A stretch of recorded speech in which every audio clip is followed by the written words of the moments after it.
अस्सलाम वालेकुम, welcome to the channel and welcome to the new topic of surgical anatomy. आज का जो हमारा टॉपिक है वो है हार्ट। इससे पहले हमने मतलब कार्डियोवैस्कुलर सिस्टम में अगर हम देख लें तो हमने विसल्स की बात की है कि कौन कौन से ऐसे विसल्स है जिसको हम आर्टरीज और वेन्स में डिवाइड करते हैं, तो उसको हमने डिस्कस किया हुआ है। ठीक है, आज का जो हमारा टॉपिक होगा वो है हार्ट।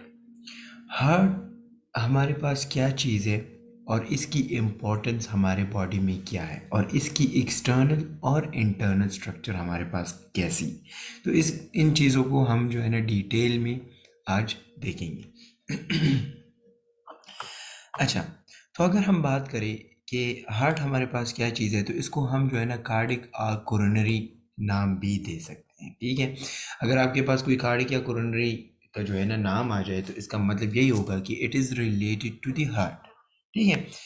अच्छा, अगर हम यहाँ पे देख लें कि हार्ट क्या चीज़ है, so heart is the main pumping organ. हमारे ऑर्गन में से जो मोस्ट इम्पॉर्टेंट ऑर्गन है जो पंपिंग का काम करता है, और पंप किस चीज़ को करता है? ब्लड को। उसको हम क्या कहते हैं? उसको हम कहते हैं हार्ट। अब ये जो पंपिंग है ये हमारे पास क्यों होती है? ताकि हमारी बॉडी को क्या मिले? ब्लड मिले। ठीक है, so this pumping is perform for the purpose to reach the blood to the body. अच्छा, तो यहाँ पे अगर हम इसकी डिफिनेशन को देख लें, so heart is the main pumping organ of the body and it is रफली cone shape and hollow muscular organ. अगर हम इसको देख लें तो ये इसी तरह से कोन शेप में है। ठीक है, और हमारे पास हैलो मस्कुलर ऑर्गन से बना हुआ है। ठीक है।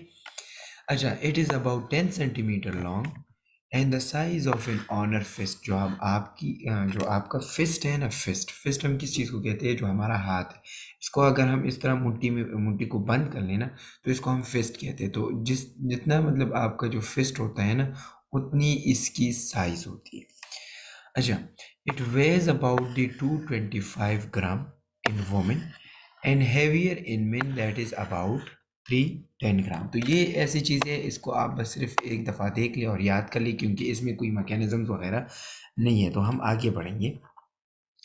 The heart is above the apex, the heart has the base above the apex below. The apex of the heart projects slightly to the left side. अगर हम यहाँ पे देख लें तो ये कह रहा है कि इसकी मतलब दो पार्ट्स होते हैं।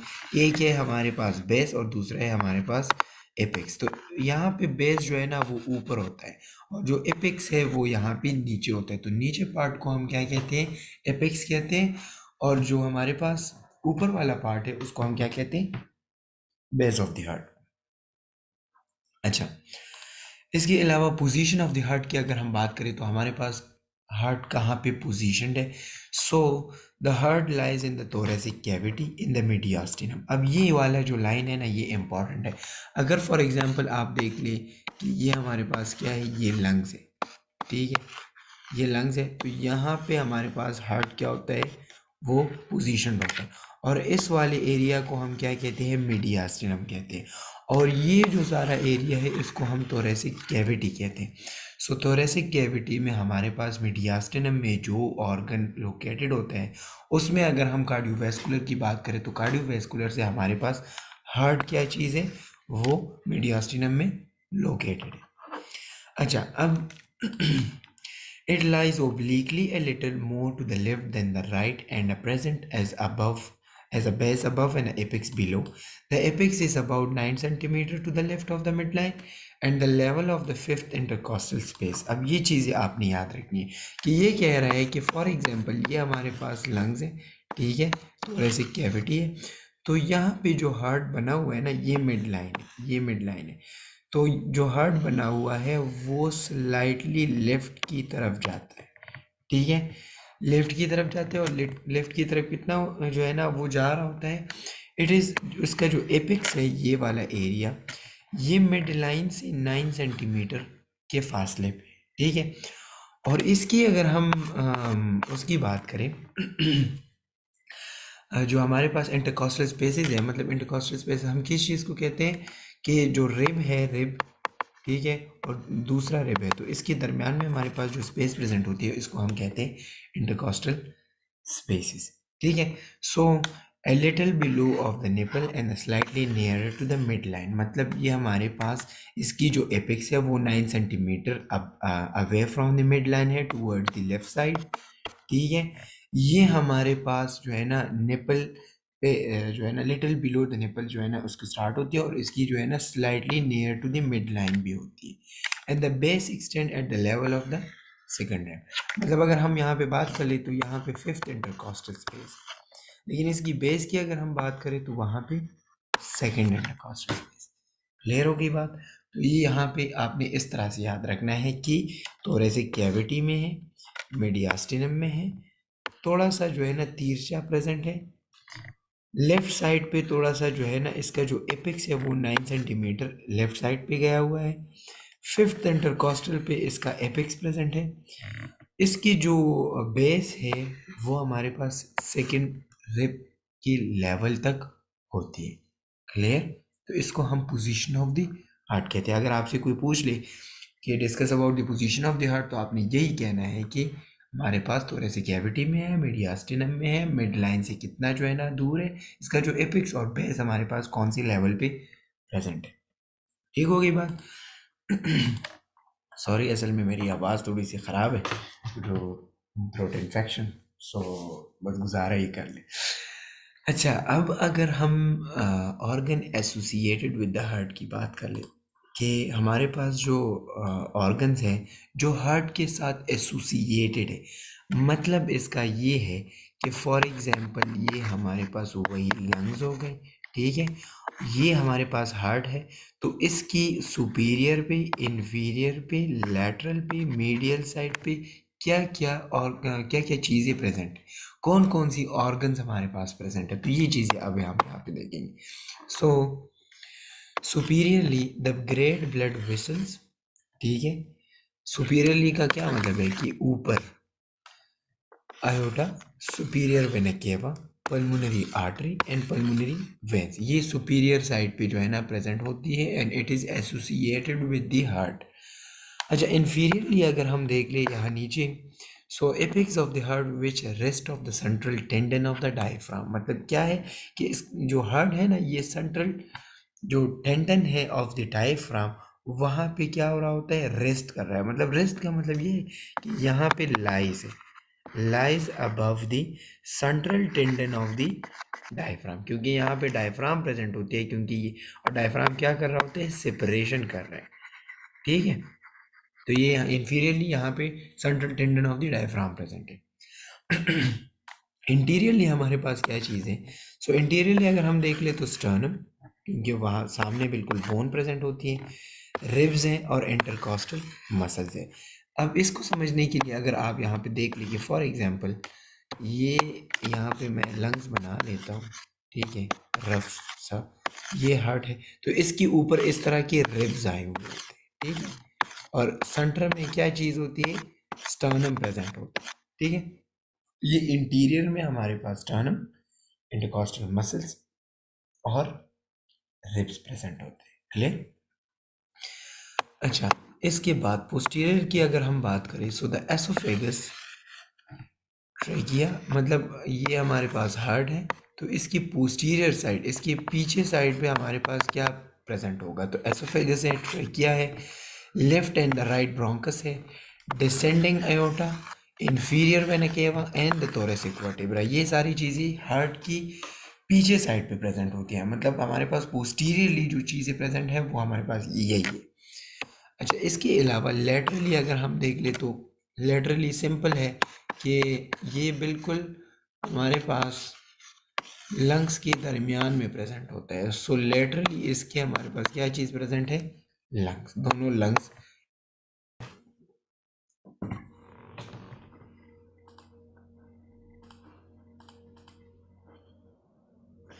अच्छा, तो अगर हम यहाँ पे देख ले, ये हमारे पास बॉर्डर्स है इसकी के, मतलब अगर यहाँ पे superior border, in right border, left border and inferior border, तो ये इस तरह से यहाँ पे ये बनाया गया है। ठीक है, तो इसके बॉर्डर्स में हमारे पास क्या क्या चीज़ें प्रेजेंट हैं वो हमने ऑलरेडी डिस्कस कर ली।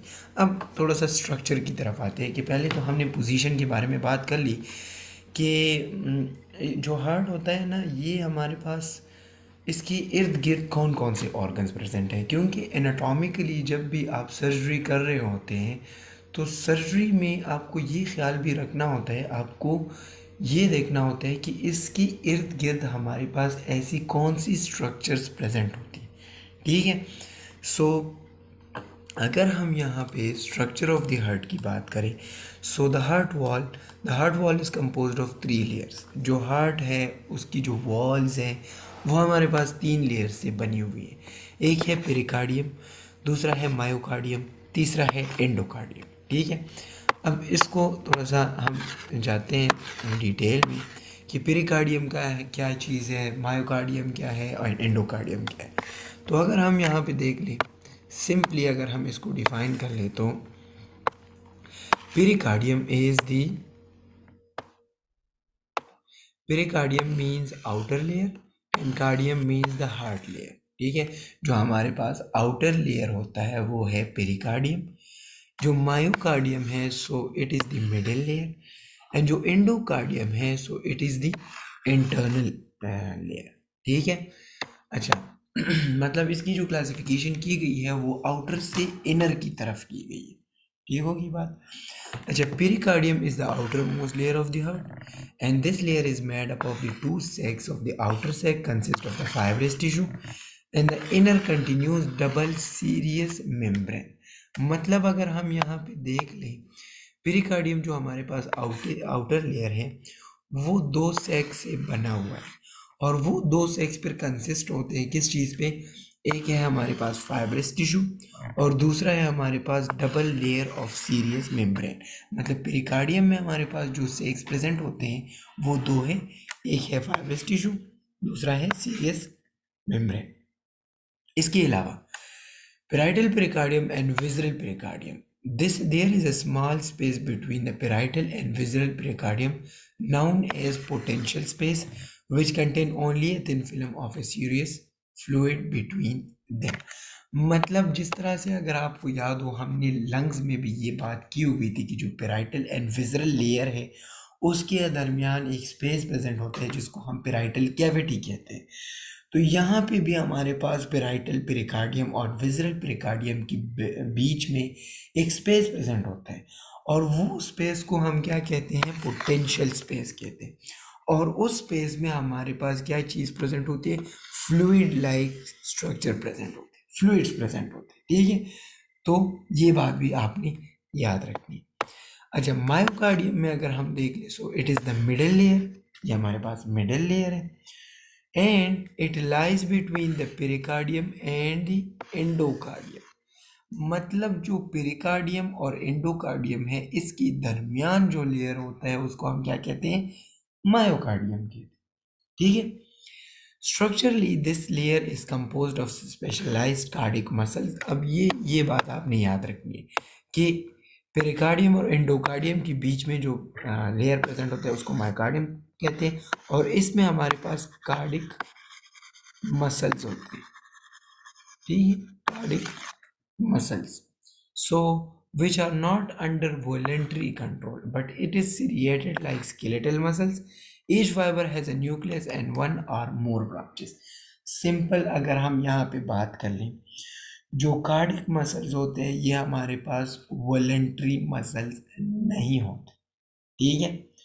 And it is also striated like a skeletal muscle. मतलब इसकी जो स्टीरिएशन होती है वो हमारे पास स्केलेटल मसल्स की तरह होती है, लेकिन ये वॉलेंट्री कंट्रोल नहीं होती। जो स्केलेटल मसल्स की जो मसल्स होते हैं वो वॉलेंट्री कंट्रोल होते हैं, उसको मैं खुद ही कंट्रोल कर रहा होता हूँ। लेकिन जो कार्डिक मसल्स है वो स्टीरिएटेड लाइक स्केलेटल मसल्स है, लेकिन वो वॉलेंट्री कंट्रोल नहीं है, वो इनवॉलेंट्री। ठीक है।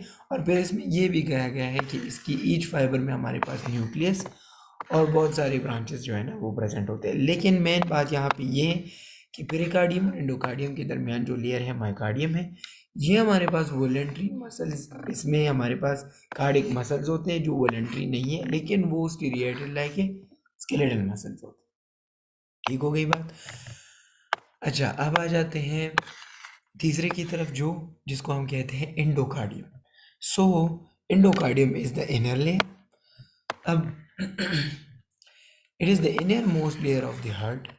This line the chambers and the walls of the heart. मतलब जो inner layer है वो chambers को, ठीक है, chambers और जो walls होते हैं उसको क्या कर रहा होता है, कवर कर रहा होता है, ठीक है। अब आप कहेंगे कि चैम्बर्स क्या चीज़ है, तो हमारे पास हार्ट में बहुत 4 चैम्बर्स होते हैं, right and left atrium, right and left ventricle, ठीक है। इसको हम आगे पढ़ेंगे, लेकिन उसको कवर करने के लिए जो लेयर होता है वो है एंडोकार्डियम। अच्छा, it is thin smooth elastic membrane that permits smooth flow of the blood inside the heart. मतलब जो हार्ट के अंदर जो क्या कर रहा होता है, जो ब्लड वेसल, जो ब्लड सप्लाई होती है, जो blood inside the heart flow कर रहा होता है, वो ये इसमें मदद करता है ताकि वो जो ब्लड है वो स्मूथली वहाँ पे क्या करे, ट्रेवल करे, फ्लो करे, ठीक है। It is consist of flattened epithelial cell, इसमें हमारे पास एपिथेलियल सेल्स होते हैं, and also continue with the endothelial lining of the blood vessel. जिस तरह से blood vessels of the endothelial linings है, endothelial lining of the blood vessels है, तो वो भी वहाँ पे कंटिन्यू कर रही होती है, वहाँ पे प्रेजेंट। ठीक हो गई बात। तो ये इसी तरह से इसकी क्लासिफिकेशन की गई है। अच्छा, फिर ये इस तरह से यहाँ पे डायग्राम दिखाया गया है कि ये हमारे पास एपिकार्डियम, फाइब्रस पेरिकार्डियम और ये सारा कुछ। फिर अब जो है ना इसको देख लें।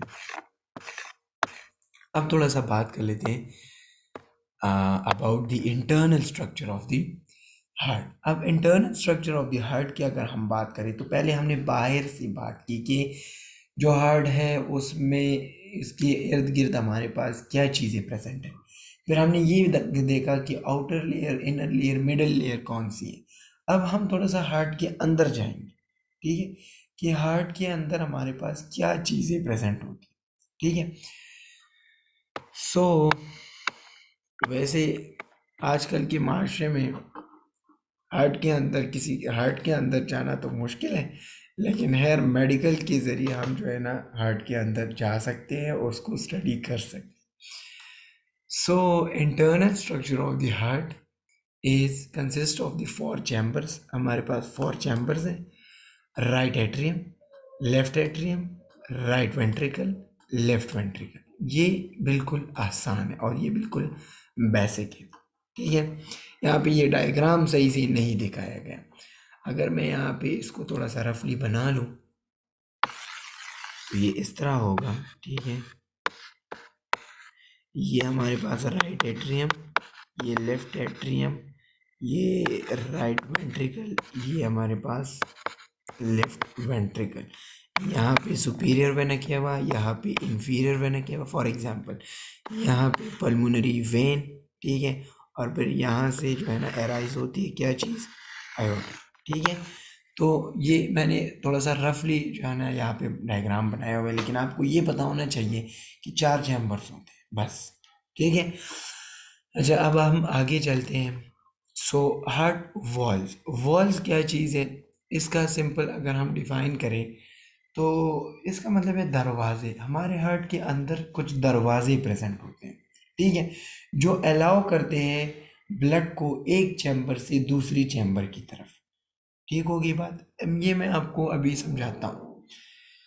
Heart walls, these walls are the atrioventricular walls. हमारे पास वो वॉल्स जो एट्रोवेंट्रिकुलर इसको कहते हैं। एट्रोवेंट्रिकुलर का क्या मतलब है कि it will be present between the atrium and ventricles. ये वेंट्रिकल्स है, ये एट्रियम। तो यहाँ पे जो वॉल प्रेजेंट होता है उसको हम क्या कहते हैं, एट्रोवेंट्रिकुलर वॉल। ठीक होगी बात। अच्छा, अब आ जाते हैं लेफ्ट एट्रोवेंट्रिकुलर वॉल। लेफ्ट एट्रोवेंट्रिकुलर वॉल का क्या मतलब होता है कि ये है हमारे पास एक हार्ट, ये है राइट साइड, ये राइट साइड है, ये हमारे पास लेफ्ट साइड। क्लियर हो गई बात। अच्छा, तो यहाँ पे अगर हम देख ले, इस यहाँ पे जो वॉल प्रेजेंट होता है ये वाला, ठीक है, तो इसको हम क्या कहते हैं, ट्राइकस्पिड वॉल। ये ट्राइकस्पिड वॉल। अब इस वॉल में हमारे पास दिस वॉल, ये यहाँ पे असल में वॉल नहीं है, ये है वेल्व, ठीक है, यहाँ पे गलती की गई है।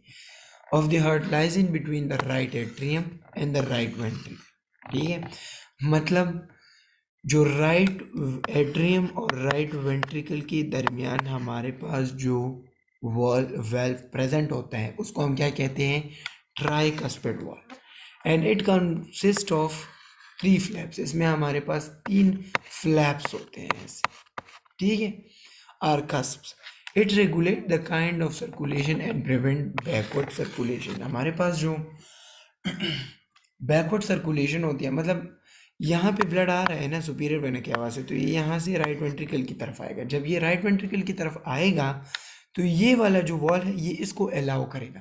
जब यहाँ से ब्लड इस तरफ आएगा ना तो ये प्रिवेंट करेगा कि जब हार्ट पंप करे तो यहाँ से ये ब्लड फिर वापस चला जाए, मतलब it will prevent the back flow. ठीक है, बैकवर्ड सर्कुलेशन को प्रिवेंट करेगा।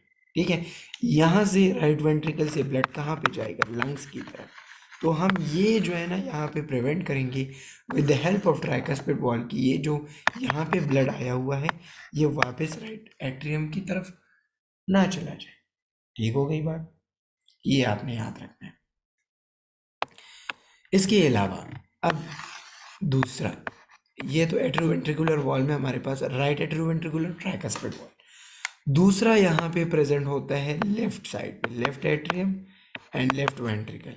So the left atrium and left ventricle में हमारे पास जो वॉल होता है उसको हम बाइकस्पिड वॉल भी कहते हैं एंड मिट्रल वॉल भी कहते हैं। Clear? So it composed of the 2 flaps and it regulates the right kind of circulation and prevent the backward circulation। मतलब वही बात की गई है कि बैकवर्ड सर्कुलेशन को मना करना, ये किस चीज़ का काम होता है, left atrioventricular and right atrioventricular wall. Clear होगी बात? अच्छा, इसके अलावा ये तो हमारे पास अगर हम एट्री वेंट्रिकुलर की बात करें, एट्रोवेंट्रिकुलर, तो इसमें हमारे पास क्या हो गया है, एक है ट्राइकस्पिड, दूसरा है बाइकस्पिड। इसके अलावा हमारे पास सिमिल्यूनर वेल्स भी होते हैं। अब सिमिल्यूनर वेल्स क्या चीज़ होती है, तो इसमें एक है आयोटिक वेल्व और दूसरा है पल्मोनरी वेल्व। अच्छा, इसको मैं अभी अच्छे से जो है ना डिफाइन कर देता हूँ ताकि आपको समझ आए। ये मैं यहाँ पे 1 मिनट यहाँ पे आपको समझाता हूँ। फॉर एग्जाम्पल ये है हमारे पास हार्ट, ठीक हो गई बात। इन दोनों को हम क्या कहते हैं, एट्रोवेंट्रिकुलर वॉल। यहाँ से क्या होता है, यहाँ पे एक आर्टरी प्रेजेंट होती है, आर्टरी, और वो आर्टरी कहाँ जाती है, वो आर्टरी जाती है लंग्स की तरफ। ठीक है,